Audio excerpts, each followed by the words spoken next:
La trampa de hoy bajó una idea que se concentraba en unas simples palabras: el triste país en donde Santiago Cunio tiene razón. Esto en alusión a todo lo que conocimos ayer por la tarde-noche y sobre todo con el revivir de un montón de fragmentos de videos en donde el periodista hombre en cuestión contaba ya en el año 2020, 2021, lo que está trascendiendo ahora y que parece que trascenderá aún más todavía. Parece que quedan muchos más capítulos por vivir. Y anticipé también, cuando hablábamos de ese triste país en donde Santiago Cunio al final tenía razón, que el propio Santiago Cunio iba a estar aquí. ¿Qué tal, Santiago? ¿Cómo va? ¿Cómo te va? Gracias por la invitación. ¿Qué decís? No, por favor. Debo reconocer que hace 5 minutos que estamos hablando no dijiste una mala palabra todavía. Esto es una radio universitaria, me quedo más tranquilo. ¿Cómo va? ¿Qué decís? Bien. No, primero no existen las malas palabras. Bien. Son todas del diccionario castellano de la Real Academia Española y se usan en tiempo y forma para su aplicación correcta, que es la adjetivación.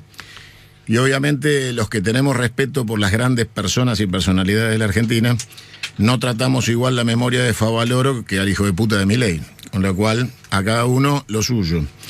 Y cuando uno está en un ámbito como este, más en Radio Nacional, que es un orgullo para los argentinos, el trato que uno le dispensa a quienes producen o conducen un programa o quienes nos escuchan, es el de los argentinos bien paridos con los cuales uno se quiere relacionar. Bien. Pero eso no te lo dejo pasar porque no existen las malas palabras. Lo decía el propio Fontana Rosa también, ¿no? Existen las malas personas. Y a las malas personas se les adjetiva con el diccionario completo. No hay que esquivarle el uso de las palabras. Bien, ya vamos a hablar de todo lo que estábamos viviendo y de lo que vos de algún modo, porque tenías información, lo fuiste anticipando. Estás en Córdoba porque hoy a las 6 de la tarde hay una actividad en el marco, corregime si esto no es correcto, más que en el marco de tu actividad periodística, sino de tu militancia política. Así es, sí, en el Sindicato de Fidereros a las 18 horas, mañana en La Falda y el domingo en Pilar, Córdoba. Estamos trayendo la convocatoria a que todos los compañeros del campo nacional se despierten y pasen a la acción. La etapa de resistencia se acabó, es tiempo de acción, con lo que contemos y con lo que tengamos, pero hay que pasar a la acción y a la contraofensiva porque esto es un momento crítico en donde la patria está en riesgo. No es un eslogan de campaña, sino una realidad. ¿A qué le llamás el campo nacional? ¿En dónde sentís que vos formás parte de un espacio político? El nacionalismo no tiene camiseta partidaria o ideología definitoria. El campo nacional es todo aquel que se sienta nacionalista y patriota. Yo soy peronista, pero hay que convocar a todos a despertarse. Con nuestro sector no alcanza. Esto debe ser una convocatoria a todos. Y en esa convocatoria a todos hay que abrir los brazos y pedirle a todos los que sientan el amor por la patria que se despierten e interactúen en la construcción de la ofensiva, de la contraofensiva. ¿Hay riesgos en ese todos? Digo, la amplitud. Siempre hay riesgos. Pero a quien no asume los riesgos no cruza los Andes. ¿Victoria Villarroel es nacionalista? De ninguna manera, es una hija de puta, represora, reivindicadora del genocidio. Bien, no es nacionalista por si alguno tenía duda, porque a la hora del análisis político, para ver el contraste que tiene con el presidente, uno puede diferenciar una nacionalista de derecha, ultraderecha, defensora de la dictadura. Pero no hay que confundir. Nadie que defiende el genocidio, que quedó plasmado en el juicio de las juntas como una actividad sistemática de desaparición de personas que reivindica a Videla o es empleada de Astiz, como en el caso de Villarroel, puede ser llamado nacionalista. El nacionalismo tiene como identidad el respeto a la persona y la felicidad de su pueblo, con lo cual cualquiera que viola las normas de convivencia más básicas de los derechos humanos no es nacionalista. ¿Te distanciaste de Guillermo Moreno en los últimos días, en las últimas semanas? Él decidió acercarse a Villarroel, es un problema de él. Pero hasta entonces estaban teniendo un diálogo, estaban integrando un espacio. Hay límites. A ver, Guillermo es mi amigo, yo lo trato en lo personal y lo reivindico como un amigo, pero hay límites que son instantáneos, que no necesitan mayores análisis. Entonces, cuando él trata de llevar el discurso a la justificación de un delirio que él denomina nacionalismo de inclusión, que en realidad es una cachivachada dialéctica que terminó en Villarroel. Sí. Entonces, la realidad es que necesita urgentemente replantearse las cosas, porque aparte, tristemente, todo lo que ha hecho no le ha servido de nada, porque cuando llegó el momento de la sentencia fue condenado por tercera vez. Yo ya le expliqué a Guillermo en lo personal y en lo colectivo y en lo político que serle funcional a Mañeto no le va a solucionar sus causas judiciales. Bien. Vamos a lo que sucedió ayer por la tarde-noche, que tuvo como epicentro al expresidente con los videos que ya todos conocemos, pero sobre todo si uno está atento a las redes sociales, hablamos de que evidentemente Twitter o X es un micromundo, pero no obstante es el micromundo de mayor intensidad política. Junto a los videos que se conocieron ayer, apareciste vos de modo insistente, te convertiste en el más reposteado, el más citado, en el más mencionado, porque en tu programa periodístico del 2020-2021 venías anticipando lo que pasaba en la Casa Rosada, en Olivos, hablando del cabaret de Olivos. Cuando viste que finalmente trascendió todo esto, que vos lo tirabas como una información, que dijiste, bueno, vieron Giles que al final yo tenía razón, ¿qué fue lo que pensaste? No, lo que pensé es que triste que algo que tiene 4 años de antigüedad como información termine siendo un colateral de una sociedad que no entiende el nivel de putrefacción del sistema político y que insiste en cometer errores gravísimos como fue Alberto o como es hoy Milei. Yo te anticipo hoy que cuando se sepan las cosas de Milei esto va a parecer nada. Vos ya tiraste algunas cosas de Milei. Sí, claro, cuando exploten las de Milei que ya dije, esto les va a parecer Walt Disney. Bien. Con lo cual la sociedad tiene un problema de percepción grave. Cree que esto está pasando en Narnia. O sea, creen que cuando uno les dice, miren que Olivos es un prostíbulo, hoy, y te lo estoy diciendo en el 2020, vos necesitas hasta el 2024 para decir que uno tenía razón. Bueno, a ver, si no hay chequeo de información, si no hay calificación de la información, no se puede ser periodista o no se puede hacer política por WhatsApp. Las fuentes tienen que ser físicas, fidedignas y chequeadas. Entonces, si vos decís, miren, esto está pasando, y la sociedad te dice, no exageré, y los compañeros del campo nacional dicen, ¿qué decís de Alberto? ¿No? O Alberto lo eligió Cristina, y Alberto es feminista, y Alberto defiende los colectivos verdes. Bueno, Alberto era el tránsfuga prostibular que les conté en el 2020.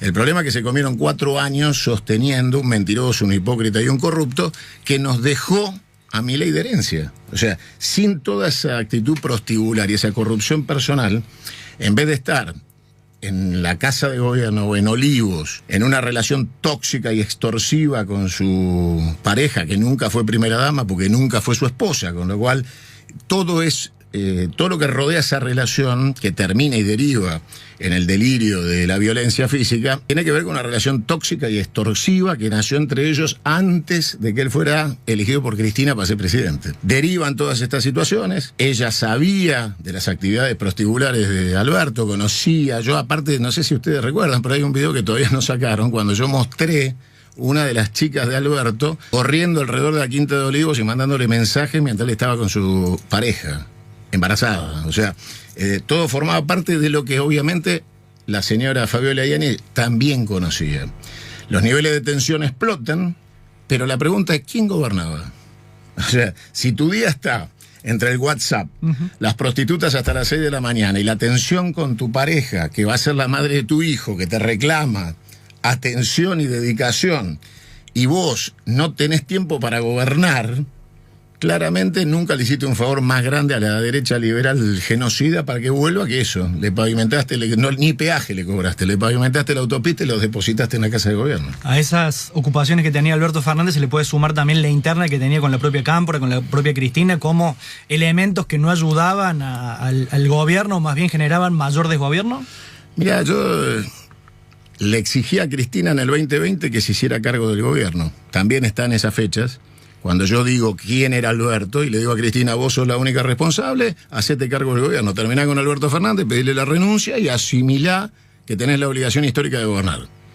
Porque con cualquier diferencia que uno pueda tener con Cristina Kirchner, no hubiera sido el desastre que fue. O sea, ¿está bien? O sea, es otra calidad de gestión, es otra calidad de dirigente. Entonces vos decías, bueno, la solución acá es, esto es un mamarracho prostibular, acá están las pruebas de que Olivos es un prostíbulo, de que el tipo a las 6 de la mañana está chateando con prostitutas, por favor sacalo. O sea, hagamos todo lo necesario para que el tipo al cual vos empoderaste, desempoderalo. O sea, además de vos, alguien más se lo dijo a Cristina, ¿vos sabés si alguien más, si Cristina estaba al tanto de todo esto? Cristina estaba absolutamente al tanto de todo, porque aparte de ver mis programas y de tener feedback con mi información, ella dijo y les planteó a un grupo de funcionarios de Techín en una reunión en el Senado que no hablaran más con Alberto, que no perdieran tiempo, que hablar con Alberto era una pérdida de tiempo. Con lo cual les dijo, yo voy a tratar de gestionar lo que le estaban planteando. O sea que ella sabía perfectamente que en 2020 Alberto ya era una catástrofe ingobernable y que estábamos en una situación de incertidumbre mayúscula. ¿Y qué pasó que no tuvo capacidad de acción? Vemos que Victoria Villarruel en estos 7 meses le ha jugado, le ha intervenido más veces el gobierno Milei que Cristina Fernández con sus antecedentes, con su conocimiento. Y no ha habido una capacidad de reacción ahí, ¿no? Yo no soy kirchnerista, nunca lo fui. Tengo mucho respeto por la figura de Néstor Kirchner y soy, digamos, considero familia a Julio de Vido y a Lali y a la familia de Vido, con lo cual reivindico profundamente todo lo actuado en materia de desarrollo económico, tecnológico, científico, universitario, que nació con Néstor Carlos Kirchner. Yo creo que Cristina también se distrajo del centro de gravedad de la operación política que había creado Néstor Kirchner, se distrajo en no darse cuenta que la sustentabilidad de las políticas es la creación de riqueza, y entonces empezó a gobernar con términos financieros y no económicos, y ahí es donde desbarrancó. Y hacerse cargo del gobierno de Alberto era hacerse cargo, primero, del error político, y segundo, de un gobierno sin recursos. Tenía que haber gobernado el periodo de complementación de la salida de Alberto en un gobierno que estaba hackeado por la situación económica. Y como Cristina no entiende de economía, yo creo que el pánico escénico de tener que asumir una responsabilidad sin estar a la altura de las expectativas de quienes la siguen, de las respuestas que podía dar en materia económica, la mantuvieron en un segundo plano, que terminó siendo mucho peor el hecho de que se hubiera hecho cargo.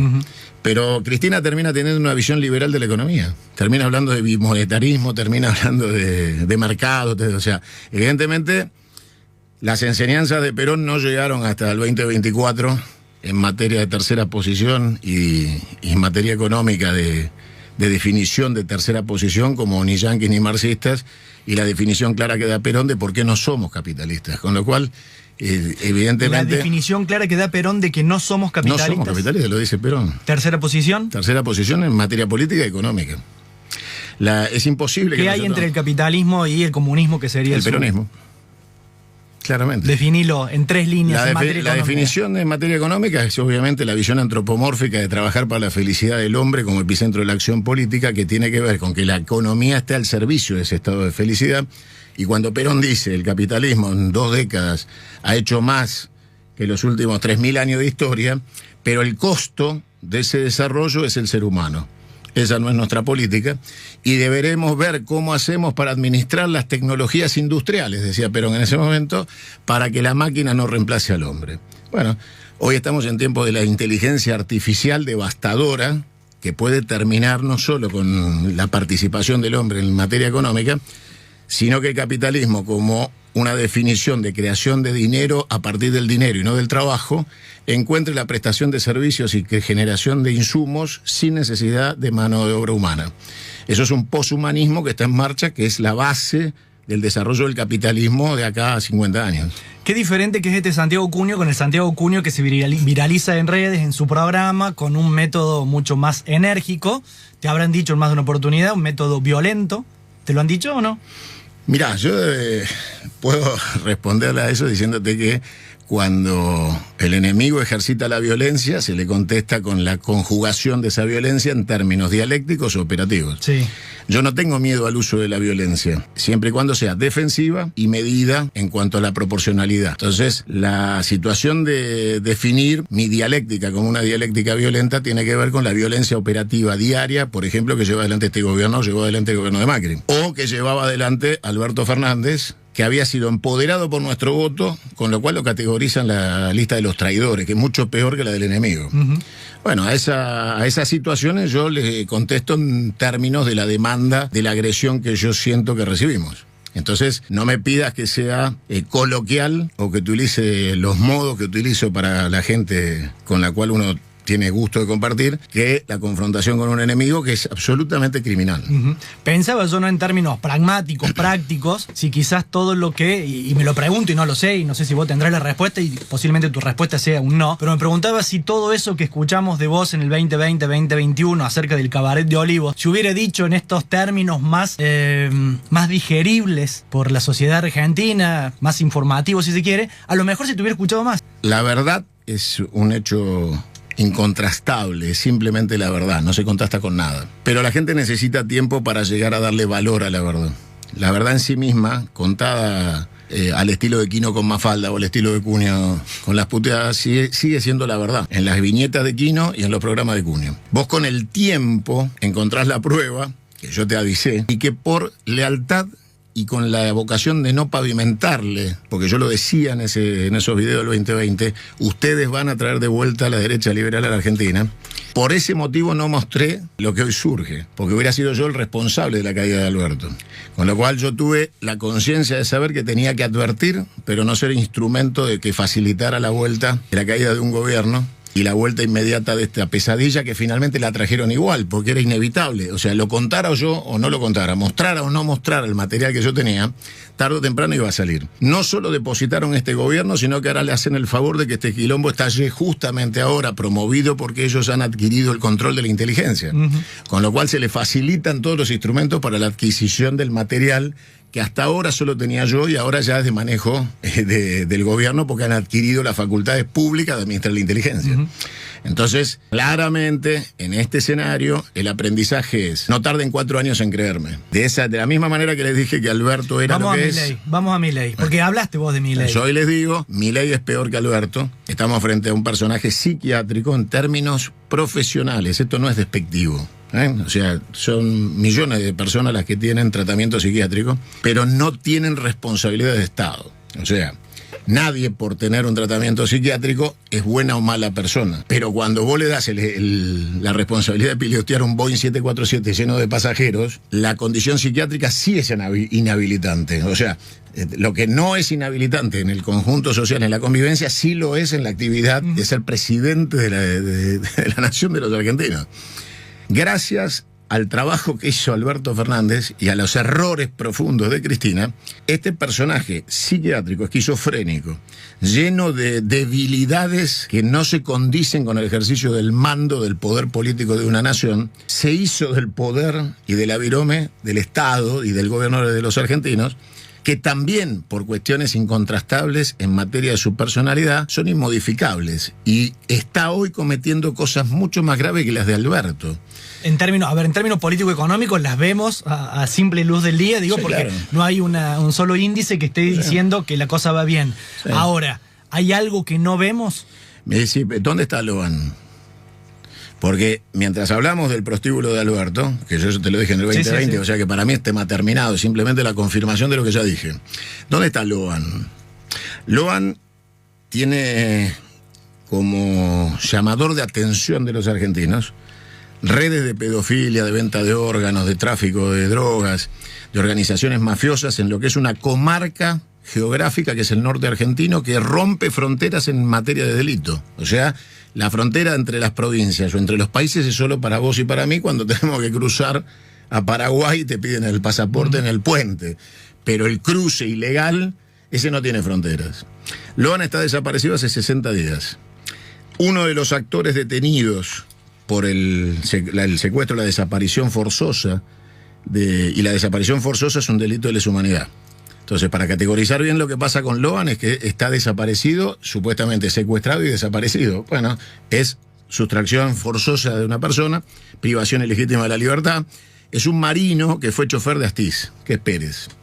Entonces, la relación ESMA, sustracción de bebés, patota y tráfico de niños está directamente vinculado ese oscuro y asqueroso negocio, como ellos lo definen, aquellos tiempos. Casi te diría que la ESMA se transformó en el epicentro de la creación de un método. Igual pasó con los Puccio. ¿Qué era Arquímedes Puccio? Mano de obra desocupada que trajo en tiempos de democracia el secuestro que había aprendido en tiempos de la dictadura. Bueno, todas esas cosas que se continúan. El Gordo Valor fue miembro de Montoneros de la columna Quinta Norte, y cuando llegó la democracia no sabía qué hacer con su arte Partis y terminó robando blindado, porque tenía fales guardado. Bueno, a ver, esa época dejó hacia adelante escoria o residuos, y dentro de esos residuos está este señor que fue chofer de Astiz. Astiz es visitado por el gobierno oficialmente, pero no legisladores. Astiz está siendo visitado por funcionarios del Ministerio de Defensa. No es solo lo que conocimos el otro día, la foto de los diputados. Eso es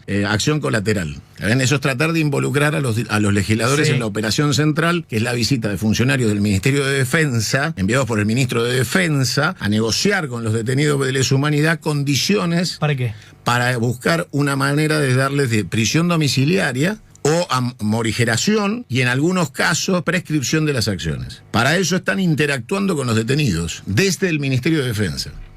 Hay que aclarar algo. En el caso de Astiz no puede pedir un indulto, porque si fuera indultado, en términos delirantes es imposible legalmente, pero si así fuera, inmediatamente pediría la extradición Francia y se lo llevaría por el secuestro y muerte, seguido de muerte de las dos monjas, porque tiene el pedido de captura internacional solo trabado porque está cumpliendo una pena en su país de origen.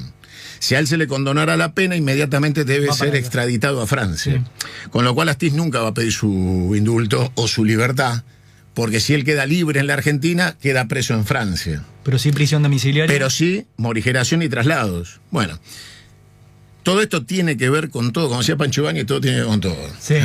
Y esa negociación del Ministerio de Defensa con los genocidas hace y explica...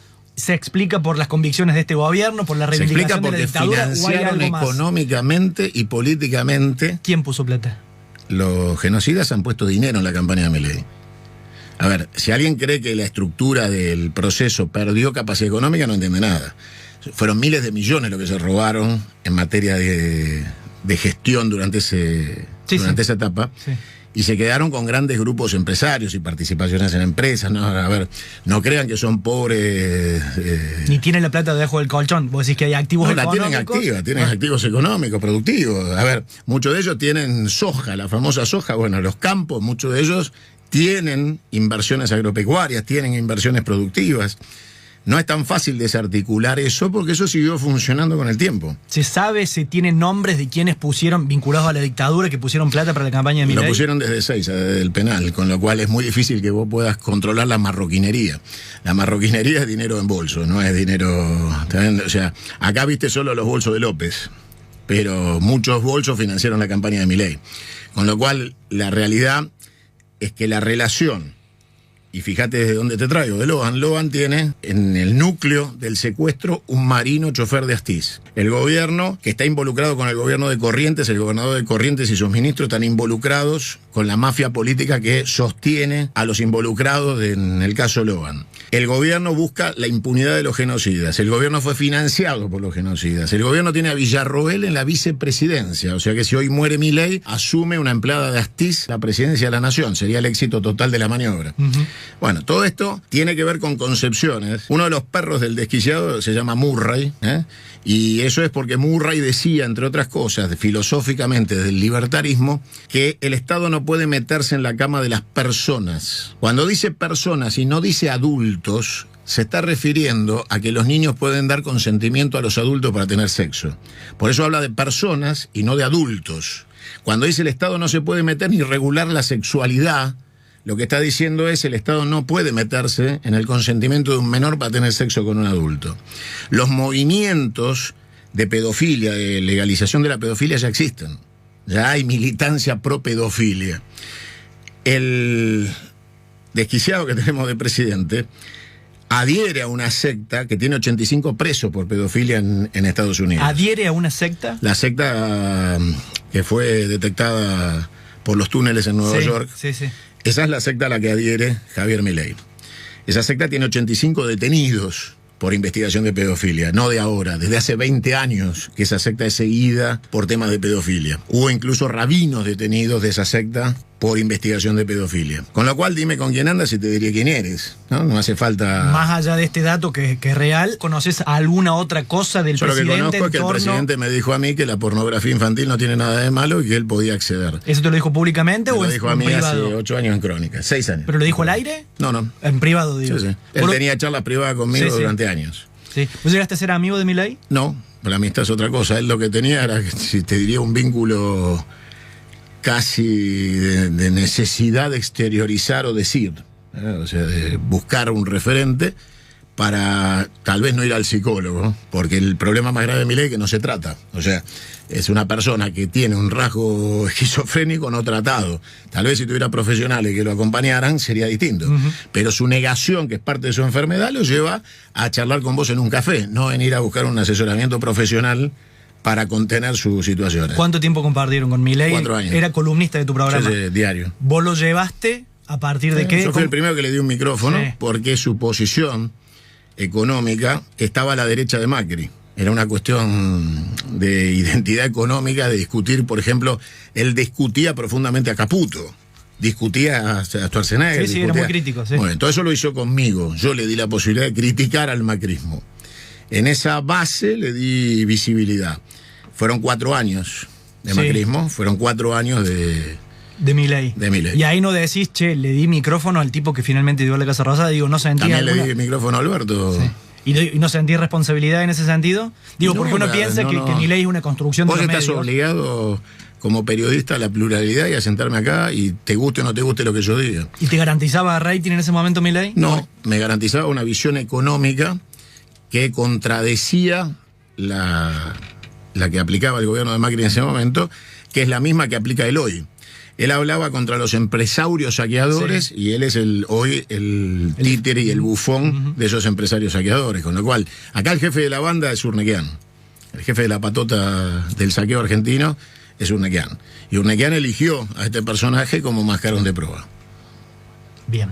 ¿Qué otra cosa te contó Milei? Porque has mencionado esta cuestión de la pedofilia y también algunos... Yo te aclaro, cuando él me dice a mí que él podía acceder, tenía que tener contacto con alguien porque eso no circula libremente en la internet casera, sino en la intranet. La intranet es el lugar donde se cometen todos los delitos, pedofilia, tráfico de órganos, venta de armas. La intranet es el lugar donde se cometen los delitos, la internet profunda. Eso no está en acceso de un usuario común, con lo cual si alguien te lo hace llegar es porque vos estás en contacto con aquellos que lo distribuyen, con lo cual estás en contacto con una organización mafiosa. Eso no es de circulación. ¿Está bien? Los que saben del tema, cuando el sujeto en cuestión, el presidente, hacía alusión a los niños envaselinados. Sí, todo eso es la perversión. Los que saben dicen, hay que conocer del tema para hablar en eso lo vio. Eso es algo visto. A ver, la narrativa de Esopo, cualquier fábula, tiene un límite.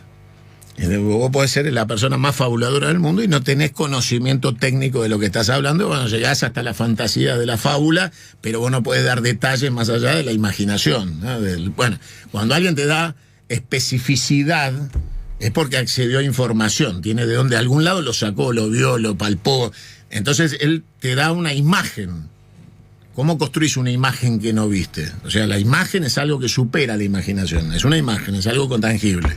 O sea, yo salgo acá y dije, estuve en un estudio, ¿no? Había micrófono, estaba la computadora. Bueno, yo describo la situación, es un tema. Ahora, si yo desde mi imaginación creo la fantasía de mi participación de un programa, no voy a ser específico. No voy a poder definir los colores, ni el contenido, ni quién estaba atrás del vidrio. O sea, son cosas distintas. Alguna vez se anunció con bombos y platillos que ibas a estar en un programa que finalmente estuviste, un programa de mucho rating, Duro de Domar, ¿es el nombre? Sí, ¿Sigue llamándose Duro de Domar? Estamos en Córdoba, sale por la televisión, televisión porteña, en C5N, y ahí hiciste alusión y contaste lo que el por entonces Milei, que no era ni siquiera un dirigente político, te confesó de su vínculo, y corregime si esto no es correcto, con narcotraficantes. Sí, es lo que. Pero a ver, para él no es lo que vos me contás con horror. Él me lo contó como una cuestión. No tenía plata para darle de comer a los perros, tenía que clonar a Conan. Entonces, ¿qué hice? Me trajeron unos clientes, cuando me senté, me pedían consejo de inversiones. Yo percibí que ese consejo de inversiones era raro porque el número era muy grande. Bueno, la actividad era narco. Al final era narco. Yo le dije qué tenían que hacer, cobré y me fui. O sea, no vende panes de cocaína, pero no tiene inhibiciones morales de asesorar a Pablo Escobar de qué hacer con la plata en la Argentina. Lo cual para él te muestra el parámetro deslindado de la realidad. Él tiene una colectora en la cabeza. O sea, la sociedad tiene un conjunto de normas y él lo que plantea, y esto es muy interesante que se entienda, él no se siente parte de la sociedad. Sufrió bullying, sufrió grooming, sufrió cachetazo del padre, sufrió insultos, sufrió todo lo que se te puede ocurrir. Él le pagaba a los compañeros para que salgan con él cuando era chico. O sea, pues entonces, de ahí para acá, todo eso no... ¿Eso lo contó él? Sí, de ahí para acá, todo eso no tratado deriva en un antisocial. Entonces es una persona antisocial. Esas situaciones, yo no pertenezco a la sociedad. Y en algunas actitudes hay venganza. Es una persona que no procesa la situación y llega a los niveles de venganza. Muchas de las cosas que hace están en el terreno de la venganza con la sociedad de la cual él no se siente parte. Este es un fenómeno que está en desarrollo. O sea, todavía hay mucho más para conocer. Su personalidad, sí, está en desarrollo. Sí, claro. ¿Está en condiciones de terminar el mandato? Digo, esto... Trabajo para que se vaya a hacer. Bien. Me levanto todos los días, vengo acá y te digo, terminemos con esto. Bien. ¿Alguien más trabaja para que se vaya? Mirá, digo, pensando en la interna que tiene la Libertad de Avance, el rol de Victoria Villarroel, su interna con... No, pero ojo, sí. Definamos. Esto es una charla que yo tuve con el doctor Garcesat cuando empezamos con el tema del juicio político. El juicio político es al Poder Ejecutivo, o sea, a los dos. Porque si vos sacás a Milei y queda Villarroel, llegó Astiz. O sea, acá hay que cargarse a los dos. Porque uno sin el otro no pueden gobernar. La Victoria Villarroel es absolutamente funcional en el Senado a la ejecución de las políticas criminales de Milei. Con lo cual, el DNU o la ley de pasta base son instrumentos de saqueo de la Argentina. Villarroel es absolutamente funcional y no se opone al saqueo de la Argentina, con lo cual ambos deben ser juzgados en materia de juicio político para poder llegar a una asamblea legislativa. No que la sucesión delirantemente quede en Villarroel, que es un delirio del cual participó, espero que se arrepienta y no vuelva a repetir esa pelotudez, Guillermo Moreno. Bien, yo más allá de este camino institucional que estás planteando, cuando cayó de la Rúa había información a la que accedían algunos, no todo el mundo por supuesto, de ciertos movimientos que anticipaban que la posibilidad de que de la Rúa pudiera continuar con su mandato era muy difícil. ¿Vos hoy tenés alguna información que permite intuir o saber algo de lo que puede llegar a ocurrir? Cuando las condiciones de caída de la Rúa son distintas porque Chacho Álvarez ya no estaba. Sí. Con lo cual no había vicepresidente para sucesión y eso abría la Asamblea Legislativa. Acá el juego está trabado porque Villarroel no renuncia si Milei se cae, con lo cual los genocidas serían del gobierno. A su vez... ¿Qué es el juego está trabado? El juego está trabado porque con la presencia de un vicepresidente que se queda... ¿Pero qué juego está trabado? ¿Quién lo traba? A ver, todos están convencidos, incluido dentro del espacio, digamos, que llevó a Milei hacia la presidencia, que Milei está totalmente desquiciado, y muchos verían con beneplácito terminar con el ciclo Milei. Pero ese ciclo Milei no terminaría con el gobierno, sino con Milei. Persona. Con lo cual preparan la situación de trabar el juego en la sucesión, y la sucesión es Villarroel. Con lo cual, los argentinos de bien tenemos un problema. Puede haber consenso en terminar con Milei, pero hay corrimiento institucional hacia una empleada de Alfredo Astiz. Con lo cual, el juego de terminar con esto no es terminar con Milei, es terminar con Milei y Villarroel. Y generar una sucesión alternativa para convocar elecciones. ¿Esos resortes son meramente institucionales? Son ¿O hay rebelión popular, movimiento de masas? Mira, yo siempre pongo el caso de Rusia. En Rusia, tras la caída del muro de Berlín, apareció un liderazgo que es el de Putin y no hizo falta ninguna rebelión popular porque existió un liderazgo. Cuando hay estallidos porque falta conducción, con lo cual nuestra tarea es convocar siempre a los mecanismos pacíficos. Y los mecanismos pacíficos es una rebelión con conducción. Una cosa es la masa y otra es el pueblo. Si hay estallido, es masa. Si hay pueblo, no hay estallido porque hay conducción. Entonces el pueblo, la masa organizada es el pueblo. Lo que falta en la Argentina es eso, que dejemos de ser masa para ser un pueblo. Y la conciencia de un pueblo necesita conducción. Yo propongo la salida del sistema republicano, que para mí es un instrumento de saqueo y transferencia de la renta. Se ha transformado en una asociación ilícita a la República. ¿Y qué sistema? Al sistema confederal, volver a nuestras raíces que están expresadas en nuestra Constitución, en el preámbulo, cuando dice que la Constitución se basa en los pactos preexistentes, pero resulta que no te imprimen los pactos preexistentes en la Constitución para que no los estudies. Entonces, la trampa republicana alberdiana es Existían las provincias antes que la nación y que la Constitución, es cierto. Tenían pactos confederados, es cierto. Pero dejémoslo de un costado y empecemos con la República. Bueno, la República ha sido el mecanismo anglófilo de dominación de la Argentina que nos ha traído hasta acá. Volver a las autonomías de las provincias, las autonomías municipales, a los pactos confederados, a devolverle la administración de impuestos, recursos, derechos de aduana a las provincias y que la elección del presidente vuelva a ser por colegio electoral, o sea que las provincias sean quienes definan. ¿Propones la vuelta del colegio electoral? Claro, urgente. Urgente. Bien. ¿Por qué un cordobés está obligado a votar un porteño de presidente en una lista sin llevar sus electores provinciales a defender los derechos de su provincia antes de que lo elijan presidente? Pero lo hacen en masa acá, ¿eh? En masa, digo, los cordobeses voten en masa a los porteños, ¿eh? Pero a ver, yo trato de explicarle a todos, y a eso vine a Córdoba. Los gorilas cordobeses viven de la soja que trajo Perón. Entonces hablan con la panza llena que le llenamos los peronistas. La insurrección de la clase media urbana hacia el peronismo está llena de recibos de sueldo con los derechos sociales que le dimos los peronistas.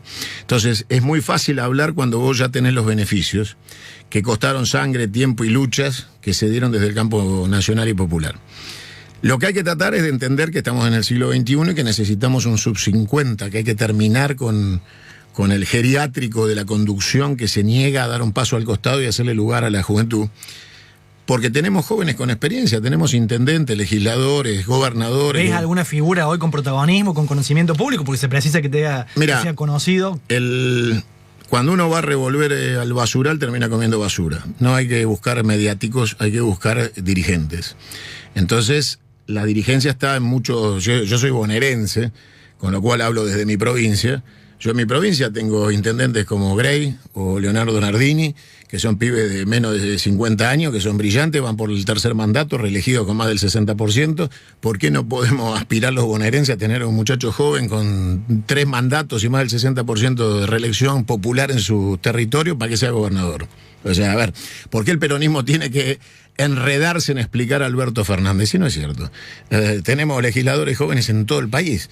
Vengo de San Luis hace poco tiempo atrás, era una charla hace menos de 20 y pico de días, y el intendente de Mercedes tiene 45 años. Y es la principal ciudad puntana de San Luis. Entonces, ¿por qué nosotros nos vamos a cegar la posibilidad? Yo tengo relación y amistad con Facundo Moyano, un tipo que viene del sindicalismo y propone una reforma sindical. Entonces tiene todo el derecho a plantearla, y es un tipo joven, 39 años. Entonces, la realidad es que el peronismo lo que tiene que hacer después de todo este quilombo es sacudirse las pulgas, abrirle las puertas a lo que Cafiero hizo en su momento, que fue una renovación. Y pensar en el siglo XXI. El siglo XXI es que tenemos que discutir las condiciones del trabajo en el siglo XXI, cómo vamos a administrar la relación entre las tecnologías y el hombre, para que sean funcionales a la felicidad del hombre y no a la destrucción de la sociedad y de la comunidad organizada. Tenemos que entender los desafíos de una juventud que tiene ya un diccionario distinto al nuestro, porque cuando la bisagra digital nos puso a nosotros, que tenemos más de 50, yo tengo 4 hijos, y ellos me empezaron a enseñar a mí terminologías y metodologías de una era que no me era propia, la historia cambió. Hay una bisagra en la historia. Con lo cual, nosotros no podemos obligar a los sub-50 a vivir nuestros errores. Tienen derecho a ser protagonistas de lo que del porvenir del futuro argentino, que es próspero. Si vos haces una prospectiva de la Argentina, te da positiva. Lo que viene favorece a la Argentina. Las condiciones geopolíticas favorecen a la Argentina. Y la Argentina seguramente va a ser receptora de una gigantesca inmigración dentro de muy poco tiempo, porque las condiciones geopolíticas y de subsistencia van a obligar a muchos a venir a buscar reducto, como vinieron nuestros abuelos o nuestros padres, desde la lejana Europa, a buscar refugio de bienestar y de condiciones de vida. Ahora, si no nos preparamos, si no hacemos las cosas bien, si no interpretamos el siglo XXI y qué es la justicia social en el siglo XXI, Perón siempre habló 70 años para adelante. Perón planteó la crisis del agua potable, que todavía no llegó, va a estar llegando dentro de un tiempo, en el año 73. Planteó la soja en el 43 con el GO. Planteó el tema de la ecología en el 73. Bueno, son todas cosas que hay que aprender. A Perón no se lo busca en el pasado, se lo mira en el futuro. Y para ser un buen peronista hay que trabajar la perspectiva. Hay que mirar el futuro, salir del presente, que es escabroso, es mugriento, es letrinal, pero hay que salir con el instrumento de creación de la convicción que se necesita para enamorar, y eso es el futuro. ¿Cómo van a enamorar estos criminales que nos gobiernan si han venido a saquear robar y aniquilar a la clase media argentina, motor de ascenso social de clase. No tienen destino, esto está terminado antes de empezar, y cuando la sociedad vea y perciba que Cuño les dijo en el 2024, igual que en el 2020, que que tenemos hoy es peor que el que hoy se despiertan que tuvimos en el 2020, vamos a tener que hablar de futuro, porque el presente va a estar terminado. Y ese futuro para mí es confederal. ¿Qué de todo lo que se dice de Santiago Cuño es cierto y qué es mentira? Uno googlea tu nombre y hay antecedentes que hablan de un pasado radical, de un vínculo con los Carapintadas. ¿Qué todo eso es cierto? Primero definamos. Sí. Ahí dice... Dios, patria y muerte. Es un tatuaje que tenés, 1890. Bien, es el escudo nacional. Sí. 1890 es la Revolución del Parque. Sí. La figura más emblemática para mí es la de Leandro Lemna hacia la militancia en el movimiento de afirmación irigoyenista con el senador Luis León del Chaco. Sí. Precandidato presidencial en el año 89. Exacto, en el 83. No, 89 se enfrentó en Gelos. Sí, pero fue... En el 83 la interna fue Alfonsín de la Rúa. En el 89 fue Angelos León. Lo que pasa es que fue terrible. El 89 no existió. Sí, no, ya tenía. Y en el 83 tenía, sí fue un candidato que disputó con Alfonsín y con de la Rúa. En el 89 lo usaron de Puchenberg. Lo usaron para justificar a Angelos. Vos nacés en la política de la mano de León. En el 83, sí, claro. Yo soy ahijado de Arturo Frondizi. ¿Sos ahijado real? Sí. ¿Por Iglesia Católica? Sí, mi hijo también. ¿De Arturo Frondizi? Sí, mi hijo más grande, que tiene 30 años, fue su último ahijado. ¿Está bien? Mi relación con Frondizi me acerca a Perón, desde el lugar más insólito, que es la lectura de cartas de él con Perón, la narrativa compartida en lo personal, y eso me permite llegar a vislumbrar y ver que el peronismo tenía la fuerza y el intelecto de Perón, pero había carecido de la posibilidad, que Perón también vio, de un heredero.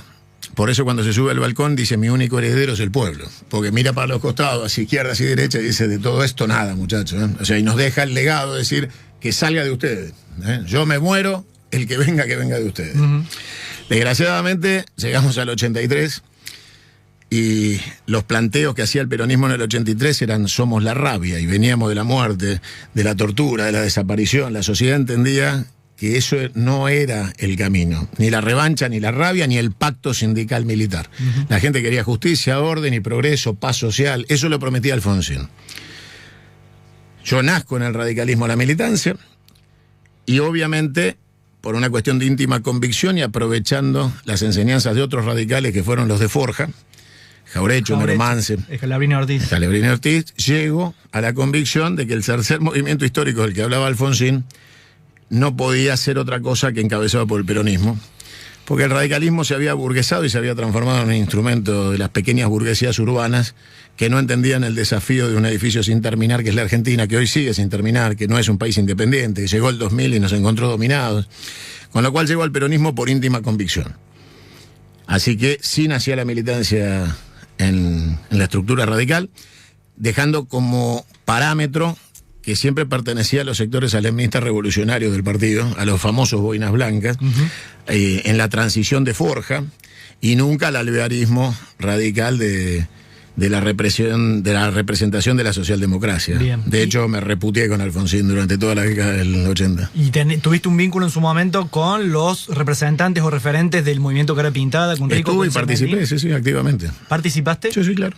La juventud... ¿En los levantamientos Cara Pintada participaste? Yo participé del movimiento Cara Pintada. La acción del movimiento Cara Pintada en su momento se vio ensombrecida porque la juventud del ejército que planteaba la reivindicación de los héroes de Malvinas y el descabezamiento del generalato del proceso, termina infiltrada por aquellos que veían en esa oportunidad o en ese movimiento la posibilidad de impunidad de genocidas. Sí. Eso divide el frente interno de ese espacio que se llama Cara Pintada, que termina disociándose hacia la política, porque se dan cuenta que dentro del ámbito militar convivían y coexistían todavía las corrientes de reivindicación del proceso, y que los jóvenes, finalmente, héroes de Malvinas, terminaban pegados con las reivindicaciones del procesismo. Hoy Cara Pintada está vinculado al pedido de Alfonsín de basta de persecución a los integrantes de la dictadura, ¿no?